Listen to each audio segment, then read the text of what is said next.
G'day guys, and today Shorty and I are going to do the review of the Geelong Cats versus the Hawthorn Hawks at Aurora Stadium. It was the Hawks getting home by 4 points after the siren, right on the siren, as I predicted in the third term. I do love talking about it, matey. You're a bloody hero. Having a couple of drinks in me, I just sort of said, you know what, they're going to win after the siren, I bet you. So I was pretty happy with that prediction, and I'll have a bit of airtime on that one. So, it was a interesting game, funny old game. Hawks were up by 41 and then we came back and ended up being in front in that quarter. But how'd you see it overall? Your old man had some interesting thoughts too. Yeah, wouldn't he love to be on this little video just to voice his thoughts. But yeah, I mean, first hit out for the year. Good to see some new faces and a few players in different positions and things. Yeah, it was a typical Geelong Hawthorn game, even if it was in February. But yeah, I don't know. I was trying to not pay too much attention to the scoreboard, as I noted throughout the game. But yeah, there were some interesting parts. I suppose Tui was great off the half-back line. It was pretty impressive and good that we came back. I mean, the scoreboard's not too relevant, really, but you wouldn't want to be blown out of the water first game by the arch enemy. So good to come back, and that probably gave me enough confidence. You know, you don't want to look for an amazing game first up. Probably saw enough of what I wanted to see. Your man Aaron Black, who you're a big fan of, looked to be a handy foil in attack and did well, yeah. Took his opportunities, a nice kick. So, and Taylor forward as well, which we'll probably discuss. But yeah, good to get a look into some of the younger guys and work through a few of the older guys. Some guys rested as well. So, I mean, to lose after the siren, it doesn't really bother me too much. I mean, you'd rather win, but I mean, if it was a AFL season game, he would have only had to score anyway. The scores would have been level minus, or something like that, given we kicked a super goal. But so I'm not too fazed by losing after the siren. Obviously, when you're there, you want to win, and we probably didn't handle our last 5 to 10 minutes as well as you would like. But also, there's a lot of young faces and guys that won't be in there. Yeah. So, fresh. Yeah, absolutely. So that was my wrap up. Got the ball rolling, a few good things, plenty to work on, but as far as the first up hit out goes, I'll take it. Good stuff, mate. Yeah, no, there was some exciting new faces. Tui and Black get a big tick first up. Yeah. Look, we were good early, kicked the first few, and then Hawthorn kicked, I think, 5 unanswered. And got a bit interesting. They got out to 41 points ahead, and a little bit concerned sort of getting out that far, but then we had in their forward half for most of the quarter for the third term, and I was really impressed with their ability to come back there, and we were just dominating out of the centre, and our pressure up forward was improving and doing what we needed to do. So look, that was pleasing to see. It was a little bit annoying. It was sort of seeing the same thing happen again, except this time they converted. So one of those things where it's just crazy how it's just happened twice in very similar instances where we've both dominated up that forward half for a good 5 minutes and not put them away when we had multiple chances to, and then they go down the other end in a minute, and less than a minute they score. So, I mean, the Hawks will still be decent this year for sure, and that's just shown it there. Even though it is a pre-season game, not many teams have the capacity to do that. Just find a way to score. Look, everyone sort of had a go. It was one of those, it's footy's back game, so pretty pleased overall.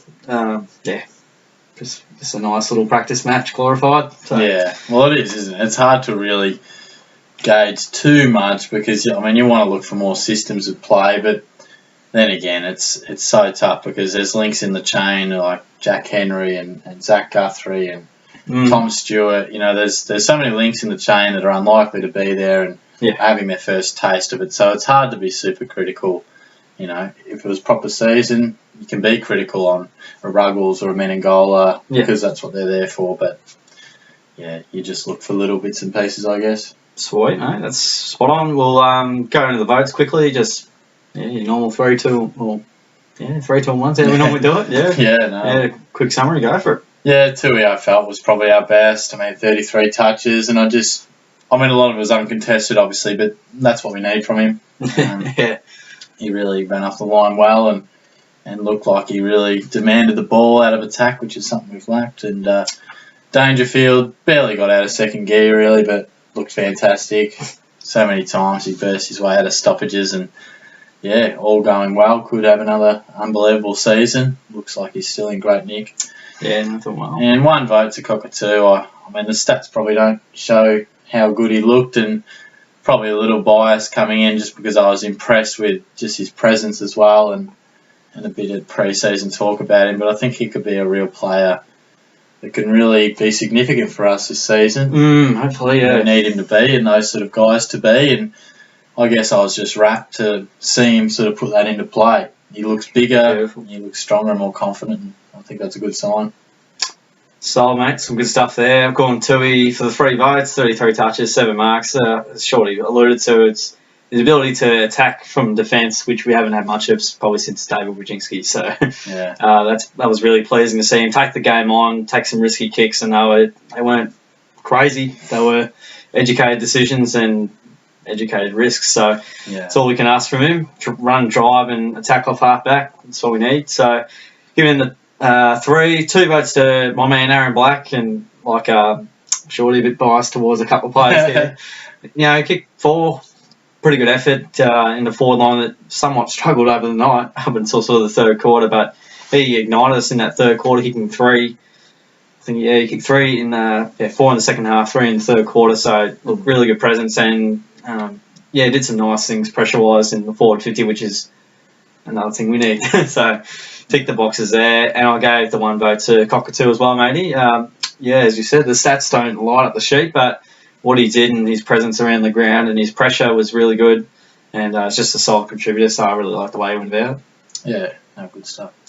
We won't go into a chopping block because it's pre-season and it's just about trying the new guys, but we've got Adelaide coming up in a couple of weeks, and again, it's hard to preview it because we don't know who's going to be in the team, but I don't know, do we have anything to look forward to there, mate, at Richmond Oval? Yeah, I suppose the first practice game is always rather experimental, and probably the second one becomes a bit more like what you might see in the real stuff, and certainly the final one, leading into the real stuff, is always generally your dress rehearsal for round 1, and you try and replicate what you want to do. So we'll probably be judging those games a little more hard, I suppose, but Beautiful. yeah, probably.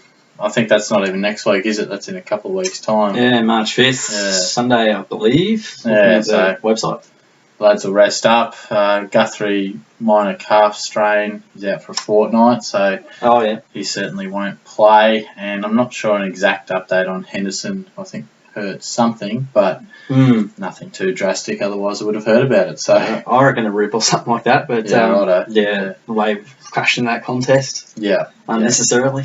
And really, you just want to get through. You want to see your side play well over the practice games, but the best thing is to have no injuries. And we already see Sam Day 100%. Go down, massive key component to the Gold Coast back line, and it kills you early. I mean, last year it was Thurlow for us, and that hurt us big time. Liver for the Dockers. Yeah. Was that last year or the year before? A couple of years ago. Never fun. So, that's a little bit of a review and preview of the Cats against the Hawks and up against the Crows in a few weeks' time. So, thanks for your time today, mate. Thanks, mate. Good to be back. Good to have you back. So, thanks for hanging around, guys. So don't forget to give the video a like, share it around, and subscribe. So, it'll be awesome for some more Cats reviews and general AFL content. It's all here. So, come along. All right, thanks for hanging around, guys. We'll see you on the next video.